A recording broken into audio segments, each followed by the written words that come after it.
Mesdames, Messieurs, bienvenue à ces grands rendez-vous d'information sur votre chaîne.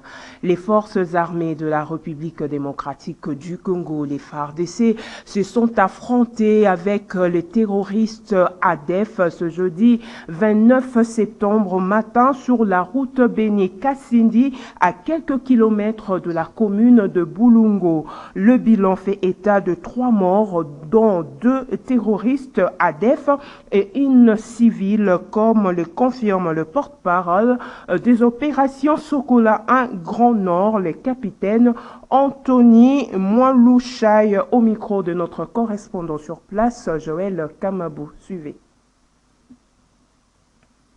C'était aux alentours des 6h30 du jeudi 29 septembre 2022 que les forces armées de la République démocratique du Congo se sont affrontées aux terroristes de forces démocratiques et alliés ADF-MTM sur la route Béni-Kassindi. Nous sommes dans un lieu communément appelé Wileri, situé non loin de la cité de Bolongo, dans les secteurs de Rwenzori. Après quelques minutes d'affrontement avec ces terroristes, les forces armées de la République démocratique du Congo ont pris l'ascendance sur l'ennemi et ont réussi à neutraliser 2 ADF-MTM et récupérer une arme de guerre de type AK-47. Du côté population, il y a eu une dame qui y a perdu sa vie. Les forces armées qui continuent à pourchasser l'ennemi pour l'empêcher de traverser du sud vers l'est du parc national de Virunga contrôlent la zone et rassure la population qu'elle est en train de faire le tout possible pour ramener la paix dans cette zone. Et nous appelons également à la collaboration entre les jeunes, les cultivateurs, les papas, donc tout le monde avec les forces armées de la République démocratique du Congo. Car dit-on, une armée ne peut jamais gagner la guerre sans l'appui de sa population. Revenons à Kinshasa. Adoption du calendrier de travaux au Sénat et vote en seconde lecture du projet de loi autorisant l'état de siège dans la partie est de la République démocratique du Congo. C'était au cours de la plénière de ce jeudi 29 septembre 2022. Le reportage est de Eddie Kabia. Les élus des élus ont adopté au cours de la plénière de ce jeudi 29 septembre 2022, moyennant quelques amendements éventuels, les calendriers des travaux de la session de septembre. Parmi les priorités figure la loi des finances pour l'exercice 2023. Mais bien avant l'examen du calendrier des travaux, les honorables sénateurs ont évoqué la problématique sur les cas d'abstentéistes au Sénat. Modeste Bahati compte se saisir de ces dossiers pour des sanctions à l'endroit des sénateurs concernés. C'est une motion de l'honorable André Kimbuta, appuyée par les sénateurs Papi Bazego. Autre point à l'ordre du jour de cette séance plénière figure l'examen vote du projet de loi portant autorisation de l'état de siège dans la partie est de la République démocratique du Congo, qui est confrontée depuis des décennies à des atrocités meurtrières du fait de l'activisme des groupes armés locaux et étrangers. Ces atrocités ont mis en péril la situation sécuritaire et humanitaire des populations vivant dans les provinces de l'Ituri et du Nord Kivu, qui sont rendues victimes des massacres, des incendies des villages et des champs, des pillages et des déplacements à grande échelle. Dans les soucis d'épargner cette situation déplorable et de ramener la paix sur cette partie du territoire national, le président de la République, Félix-Antoine Tshisekedi Tshilombo, chef de l'État, a par ordonnance numéro 21/015 du 3 mai 2021, proclamé l'état de siège dans les 2 provinces précitées. À la suite de sa mise en œuvre et pour permettre aux forces de défense et de sécurité de continuer à mener les opérations militaires et de pacification en cours, afin de juguler les cycles de violence, ce régime d'exception est prorogé tous les 15 jours depuis son instauration conformément à l'article 144 alinéa 5 de la Constitution. Étant donné que cette dynamique opérationnelle demeure et que les opérations militaires se poursuivent en vue de l'anéantissement des forces négatives qui sèment la désolation dans la partie est du pays, il est éché d'autoriser une nouvelle prorogation de l'état de siège pour une durée de 15 jours dans les provinces de l'Ituri et du Nord Kivu. Voilà pourquoi les élus des élus ont adopté en seconde lecture cette prorogation.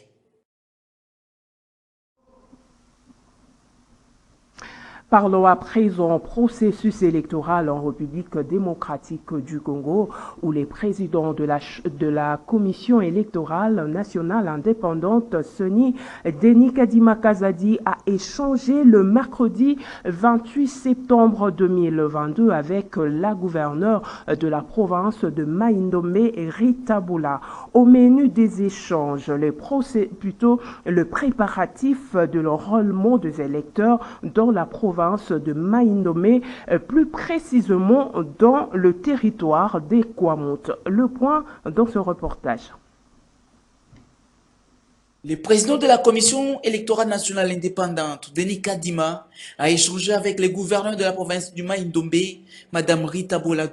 L'hôte du président Kadima a fait les déplacements pour s'enquérir des préparatifs en lien avec l'opération d'enrôlement des électeurs dans sa province, précisément dans les territoires des Kwamout en proie à des affrontements intercommunautaires entre Teke et Yaka. Nous sommes venus à la CENI pour un peu en savoir plus en ce qui concerne l'enrôlement des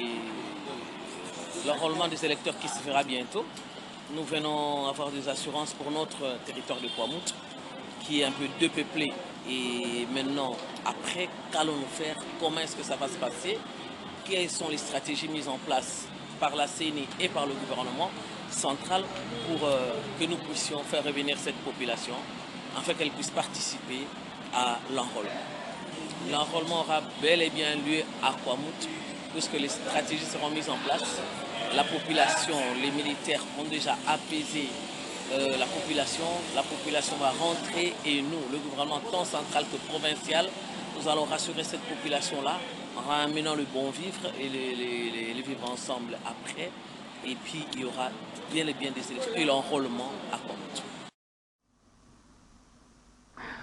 Autre chose, à présent, le député provincial élu de 2016 à 2006 à 2011 ont organisé ce jeudi 29 septembre 2022 un sit-in devant le ministère de Finances pour réclamer le paiement de leurs indemnités de sortie. Ces députés provinciaux honoraires sont déterminés à obtenir gain de cause à leurs revendications. Reportage de Nancy Ileka et Nuapezo. C'est pour réclamer leurs indemnités de sortie que les députés provinciaux de la première législature 2006-2011 sont descendus au ministère des Finances. À bout de patience, plusieurs années après, sans obtenir gain de cause, voilà que justifie leur manifestation de colère. D'où ce sit-in devant le cabinet de Nicolas Kazadi. Ghislaine Gaillot est rapporteur du collectif des députés provinciaux honoraires. Nous sommes arrivés aujourd'hui au niveau du ministère des Finances pour réclamer nos droits, notamment en indemnité de sortie. En dehors de nos indemnités de sortie, il y a nos 6 mois d'arriérés qui n'ont pas été payés quand on terminait la législature. Dieu merci qu'au niveau du ministère de l'Intérieur, ils ont reconnu que l'État nous doit. C'est comme ça que nous avons envoyé au niveau du ministère du Budget. Au niveau du budget, on a engagé nos émoluments et nos arriérés de salaire. Arrivé au niveau du ministère des Finances, nous sommes bloqués ici au niveau du ministère des Finances. Raison pour laquelle il y a un sitting aujourd'hui. On était à plus de 80 députés aujourd'hui qui sont venus réclamer leurs droits. Et Dieu merci que le directeur du cabinet nous a rassuré que les ministres n'étaient pas au cabinet. Il était déjà sorti et il a demandé qu'on puisse garder contact avec lui. Si pas au début de la semaine prochaine, au milieu de la semaine prochaine, il va nous relancer pour qu'on puisse voir comment trouver solution pour nous payer nos indemnités de sortie et nos arriérés de monuments des députés. Assurer la connexion à l'Internet de 500 élèves et 20 écoles et outiller les enseignants et inspecteurs dans la numérique, c'est l'objectif du projet Ensemble réinventons l'éducation en République démocratique du Congo. L'UNICEF et RTL, qui assurent les 10 projets, ont signé un contrat de partenariat ce jeudi 29 septembre 2022. Le point avec Nancy Ileka. Dans le cadre du partenariat Ensemble Réinventons l'éducation, les Fonds des Nations Unies pour l'enfance et RTL Africa ont signé un protocole d'accord pour soutenir l'apprentissage numérique en RDC. Ce protocole, qui cible 13 pays de l'Afrique subsaharienne, fait partie de l'initiative mondiale Accès à l'éducation 2022-2027 et prévoit la promotion d'apprentissage numérique aux élèves. En RDC, la phase pilote concerne la ville-province de Kinshasa et les Hauts-Katanga. L'UNICEF salue la concrétisation de ces partenariats, fruit du travail réalisé avec RTL Congo. Pour moi, aujourd'hui, une immense joie de vous avoir ici, Madame Nino. Donc, l'autre fois, janvier, il y avait Monsieur Thierry, mais encore plus contente que nous sommes deux dames à présider cette belle réunion pour pouvoir donc formaliser notre partenariat UNICEF RDC et RTL RDC. Et la chose intéressante justement, c'est que bien que c'est une initiative globale, nous imaginons l'éducation ici en RDC et pour les enfants. En tant que société de télécommunications, RTL est plus que déterminée à collaborer avec l'UNICEF pour faire bénéficier aux écoles, universités et centres de formation professionnelle la transformation digitale. Cette révolution digitale n'est pas prête de s'arrêter. Nous ne pourrons donc continuer à ignorer ou à négliger cette réalité. L'école du XXIe siècle doit se préparer à un avenir dans lequel la culture du numérique sera omniprésente, dont la plupart des métiers auront évolué.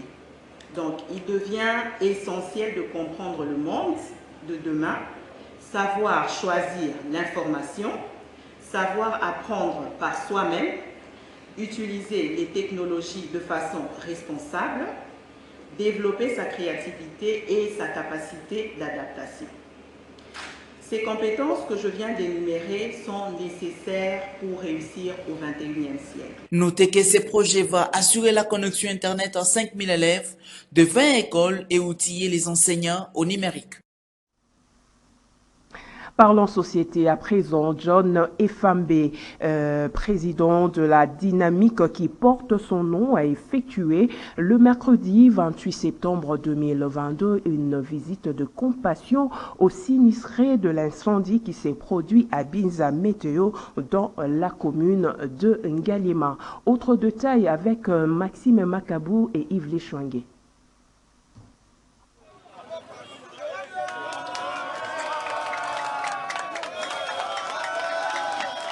C'est une visite de compassion effectuée par John Efambe, président de la dynamique qui porte son nom, accompagné du président fédéral du MLC Lukunga, Tito Ndombele, aux sinistrés de l'incendie qui s'est produit à Binza Météo dans la commune d'Ngaliema, consumant près de 80 ateliers de meubles.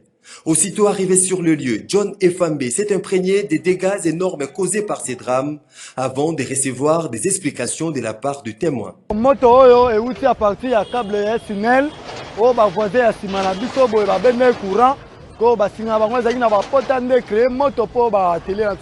Ainsi, John Efambe a, au nom du solidarisme prôné par le chairman du MLC Jean-Pierre Bemba, promet d'apporter son soutien aux victimes de cet incendie.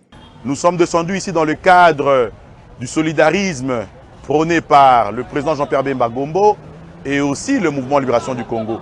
Nous avons constaté que plusieurs familles sont touchées par cette épreuve qui met en feu toutes les installations où ils font leur commerce.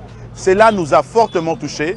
Nous nous sommes décidés de leur apporter tant soit peu notre soutien. Parce que ces commerçants reviennent d'une situation de rentrée scolaire. Perdre leur lieu où ils exercent leur commerce, c'est leur mettre en difficulté. On ne pouvait pas rester indifférent face à cela. Nous sommes descendus, le président fédéral et moi-même, au nom du président national Jean-Pierre Bemba Gombo, pour leur reconforter et leur dire que nous sommes très attachés et nous leur serons toujours fidèles en rapport au bon service qu'ils rendent à la nation. Nous demandons au gouvernement de vraiment travailler pour que pareille situation ne se reproduise plus. Notez qu'aucune perte en vies humaines n'a été enregistrée, mais les dégâts matériels sont énormes. Toujours en société, spéculation de prix des transports en commun. À Kinshasa, la capitale, le prix des courses est passé de 500 francs congolais à 1000 francs, voire même 1500 congolais selon la guise de chauffeurs exerçant le transport en commun. Une situation que déplore la population qui invite l'autorité compétente à réglementer ces secteurs. Suivez plutôt les constats établis pour vous par nos stagiaires de l'IFASIC, Xavier Yalabele-Koussa, Abishag Ngoma et Sarah Mukenge. Les secteurs de transport en commun à Kinshasa, la capitale, ressemblent à ces jours à une famille sans chef. Spéculation de prix des courses, chacun y fixe son prix comme bon les semble sans pour autant être inquiété. Et pour justifier leur forfait, ces chauffeurs exerçant les transports en commun trouvent comme excuse l'augmentation du prix du carburant à la pompe. Raison et augmentation de transport et zana nous pona ndenge carburant et matika raté. Embouteillage eza makasi. To bana au consommer exemple 5 litres aller-retour bana ki ngasani ti boulevard. Et là qui na 10 000 francs. Lelo na minute to mosala 13 500. Donc tu perds 3 500 na litre moko. Parce qu'on a minute de 5 biso, ce qu'on m'a mis bateau, atom m'a mis à 500. 500 on a aller-retour et on mis à 15 000. 5 litres de paix, ça va intérêt à 1500. Tu verseras 70 000. Donc il faut pas abandonner nos versements, parce que tu verseras pas équilibrer banzela pour embouteillage et bloquer biso nzela. Si on va déséquilibrer nzela, dans ce cas-là, on va revoir le prix de transport. Sinon pas attendre nini. Ata boboyi na moyi na butu to memaka na cher. Pour te se retrouver 2000 francs na taxi et ça qui 1500. C'est-à-dire babakisi 500 francs likolo. Netile mais ça qui 2000 francs babakisi 500 francs likolo. C'est le chauffeur ba monika ke batiki bango to sengi na ministre ya transport provincial pour que to vendre to trouver solution il y a bien apparemment à l'unité. Apparemment bazo tia ba bilo ba politique na kati ndé l'autre zo comprendre. La population qui trouve injustifiées les raisons avancées par le chauffeur exerçant le transport en commun invite par ailleurs l'autorité compétente à régulariser ces secteurs au risque de les transformer à une jungle où chacun impose sa loi. Donc nous sommes abandonnés nous-mêmes à notre triste sort, on ne sait pas quoi faire dans ces pays. Personne ne dit, personne ne fait quelque chose pour nous, vraiment, nous regrettons. Surpris moi kasi pour na transport l'état a solution ministre de transport a solution azo sala le côté transport ezo mata mutuna mutazo tia prix na ndenge na ye to miye bateloni to comme na mboko to kende wapi muna muto tia transport na ndenge alingi c'est-à-dire que so la mungina tango comme na 1500 ayame comme na 2000 na butu trop lobate c'est-à-dire que so boy au vandi au tika place aux ana aux obligés au mata transport même si aux ana posate parce que ben imposé to ministre à transport zolobanini. Les autorités compétentes sont ici interpellées. Parlons toujours société avant de nous séparer. En vue de réduire le nombre de morts causés par les motocyclistes, l'autorité de la ville-province de Kinshasa aurait pris une mesure parmi lesquelles le port obligatoire de masques pour les motocyclistes et son client. Et cette mesure est-elle respectée? En tout cas, bon nombre de ces motocyclistes ne respectent pas encore cette mesure. Et pourquoi? Suivez l'élément de réponse dans ce reportage réalisé par Jouissance Moussilabo Rosemboui et Samuel Louyatou, rendu par Fiston Galé.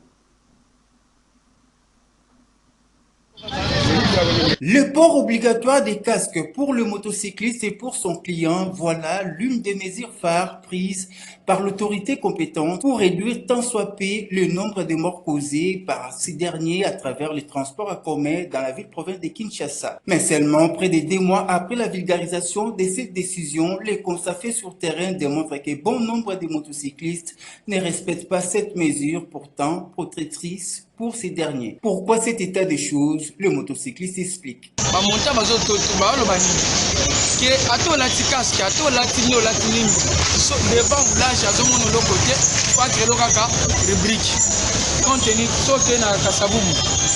Depuis Bongolo, oh Mataboui, Oui, embouteillage ezali moto kokota na casquette ezoke na malem omona kake moulage atelemi akanga yo moto za en ordre akangi yo siko bato moto bazana ba casque te ta ba mona bongo babi c'est inutile ya osomba casque na ba plaque ba lobi wana ba kuma na ba wana ningo parce que ba njanzela bazo respecter ba si l'État congolais est capable de gérer les gens.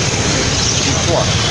Vous voyez comme nous avons ici à même si tu portes le casque, même si tu ne portes pas, tu vois avec les agents de l'ordre, on va seulement t'arrêter. C'est pourquoi les gens sont tristes. Les motards ne veulent pas porter le casque, c'est pourquoi vous le voyez comme ça. Si vous voyez la majorité des motards n'ont pas de casque. Aux motocyclistes de comprendre que le port des casques n'est lié qu'à leur propre sécurité et la police spéciale roulage doit jouer son rôle en lieu et place de se constituer un obstacle. De tout ce qui précède, les autorités sont donc appelées à mettre tout en œuvre pour que cette mesure soit bel et bien d'application. Question de respecter les vies humaines. Ne dit-on pas que la vie est sacrée? Ce journal est terminé, mesdames, messieurs. Merci de l'attention accordée. Au revoir.